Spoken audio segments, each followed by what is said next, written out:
آگے بڑھے نہ قصۂ عشق بتاں سے ہم، سب کچھ کہا مگر نہ کھلے رازداں سے ہم۔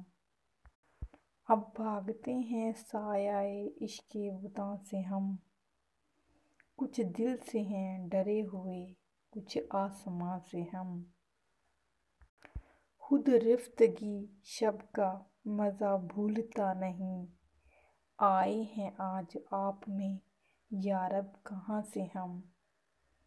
درد فراق و رشک و عدم تک گناہ نہیں، تنگ آ گئے ہیں اپنے دل شادماں سے ہم۔ بسم اللہ الرحمن الرحیم۔ پروفیسرز لیکچر میں آپ لوگوں کو خوش آمدید کہتی ہوں۔ امید ہوں کہ آپ لوگ خیریت سے ہوں گے۔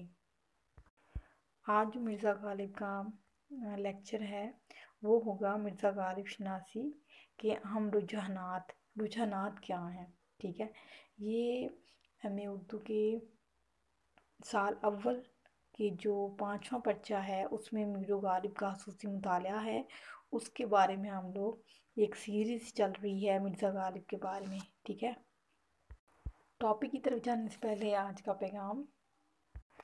کا پیغام یہ ہے کہ زندگی اتنی سستی نہیں ہے کہ اسے لوگوں کے تلخ رویوں کی وجہ سے ہار دیا جائے، بلکہ مسکرائیں کہ یہ زندگی صرف اس رب کی امانت ہے جس نے اس کائنات کی کسی شے کو بیکار نہیں بنایا، اور شکر ادا کریں کہ آپ سے محبت کرنے والا کوئی عام نہیں ہے بلکہ اس کائنات کا رب ہے۔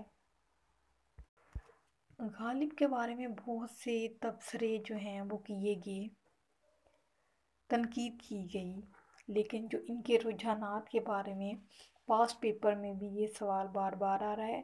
میں آپ لوگوں کو پہلے بھی بتا چکی ہوں کہ ہم جو پاسٹ پیپر میں کویسچن آئیں گے ہم انہی کو ڈسکس کرتے جائیں گے۔ تو اردو ادب کے ایک روشن منار کی حیثیت سے مرزا غالب کی حیثیت ہے، ان کی جو انفرادیت ہے اور عظمت ہے اس کے اتنے متضاد پہلو ہیں کہ ان کو اجاگر کرنے کے لیے ان کے ایک مضمون میں محدود کرنا جو ہے وہ ناممکن ہے اور کسی کے بھی بس کی بات نہیں ہے۔ فکر سوہن کی محفل میں جو ان کا مقام ہے وہ سب سے الگ ہے، کیونکہ جو ان کا عمیق اور بے چین ذہن ہے یہ اس کا رد عمل تھا جو غالب کا تجربہ اور واقعہ غیر مفسر اور بے واقعہ معلوم ہوتا ہے، جس میں ان کی جو شخصیت ہے اس کے تمام پر اثر پہلو جو ہیں وہ پائے جاتے ہیں۔ جو غالب کی جو شاعری ہے اس پر تنقید جو ہے وہ باقاعدہ جو آغاز کیا تھا وہ مرزا غالب نے مولانا الطاف حسین حالی نے کیا تھا، ٹھیک ہے۔ تو اس میں شک نہیں ہے کہ غالب کی جو وفات کے بعد حالی کے ہاں تنقیدی اشارے بھی ملتے ہیں جن سے غالب کی جو شخصیت ہے وہ ابھر کر ہمارے سامنے آ جاتی ہے۔ بعد میں حالی کا جو تنقیدی کام ہے وہ یادگار غالب ہے، یہ ایک عظیم بک ہے، عظیم کتاب ہے یہ بھی، اور جو کہ غالب پر لکھی گئی ہے، ٹھیک ہے۔ اور اس میں انہوں نے غالب کی زندگی اور ان کی شخصیت کو بڑے جامع اور دلکش تصویر کے ذریعے انہوں نے پیش کیا ہے۔ مولانا الطاف حسین حالی نے نہ صرف شاعری کا تنقیدی جائزہ ان کی کا پیش کیا ہے بلکہ نثری حصے کو بھی انہوں نے نظر انداز نہیں کیا، ٹھیک ہے۔ حالی نے غالب کا ماحول اور غالب کو سامنے رکھ کر قلم اٹھایا ہے۔ غالب کی جو طبیعت تھی اس قسم کی واقع ہوئی تھی کہ وہ عام روش پر چلنے سے گریز کرتے تھے۔ پروفیسر حمید احمد وہ لکھتے ہیں کہ غالب کی غالب شناسی کا کام جو ہے وہ کئی کتابوں کی کتابیں لکھ دی جائیں تو بھی اس کو مکمل کرنا جو ہے وہ ناممکن ہے۔ آل احمد سرور، حمید احمد، ممتاز حسین، سر سید احتشام، ڈاکٹر سید عبداللہ، ڈاکٹر عبداللطیف، پروفیسر آفتاب، ان حضرات نے غالب شناسی پر اس قدر کام کیا کہ کتابوں کی کتابیں لکھ ڈالیں۔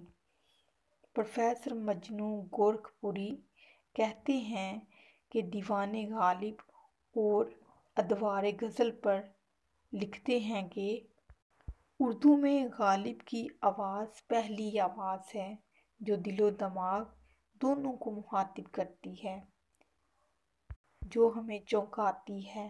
غالب کے جو اشعار ہیں فکر احساس کو چھیڑتے ہیں اور دل و دماغ دونوں کو آسودہ کرتے ہیں۔ غالب کو اردو کا پہلا مفکر شاعر اگر کہا جائے تو یہ غلط نہ ہوگا۔ اس کے کلام کا مطالعہ کرنے سے ہمیں یہ سبق ملتا ہے کہ انسان کی زندگی میں جذبات یا جذباتی سپردگی تک سب کچھ نہیں، بلکہ ہم کو جوان مردی کے ساتھ واقعات ان کو ذہنی دور کے مطابق جائزہ لینا چاہیے اور جو ان کی اصلیت ہے اس پر عارفانہ عبور حاصل کرنا چاہیے۔ اب دور حاضر میں جو جتنے بھی دانشور ہیں وہ غالب کو کس طرح لیتے ہیں؟ مثال کے طور پہ جیسے فیض احمد فیض ہیں، ڈاکٹر ذاکر حسین ہیں، ادا جعفری ہیں، تحسین فاروقی ہیں، یہ غالب سے متاثر ہوئے بغیر نہیں رہ سکتے۔ ان میں احمد ندیم قاسمی کو ہی لے لیتے ہیں، وہ دور حاضر کے عظیم دانشور ہیں، ادیب بھی ہیں اور شاعر بھی ہیں۔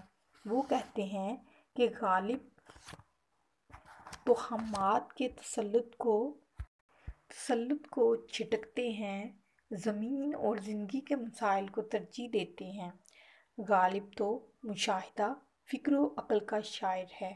آج بھی ہم غالب کی غزل سنتے ہیں تو محسوس ہوتا ہے کہ 19ویں صدی کے نصف کا شاعر 20ویں صدی کے آخر میں جیتے جاگتے تیوروں سے ہم کلام ہے، اور غالب صدیوں تک ہماری نسلوں میں ایسے ہی ہم کلام رہے گا۔ چنانچہ ان کا جو لمبا چوڑا احاطہ کرنا نہایت محال ہے۔ آپ ایسا کریں کہ اپنے مطالعے اور اپنے فہم و ادراک سے اس میں اور نکات جو ہیں وہ شامل کر لیں، کیونکہ ان کا مکمل احاطہ کرنا چند منٹوں میں بہت مشکل ہے۔ اپنا بہت خیال رکھیے گا۔ اللہ حافظ۔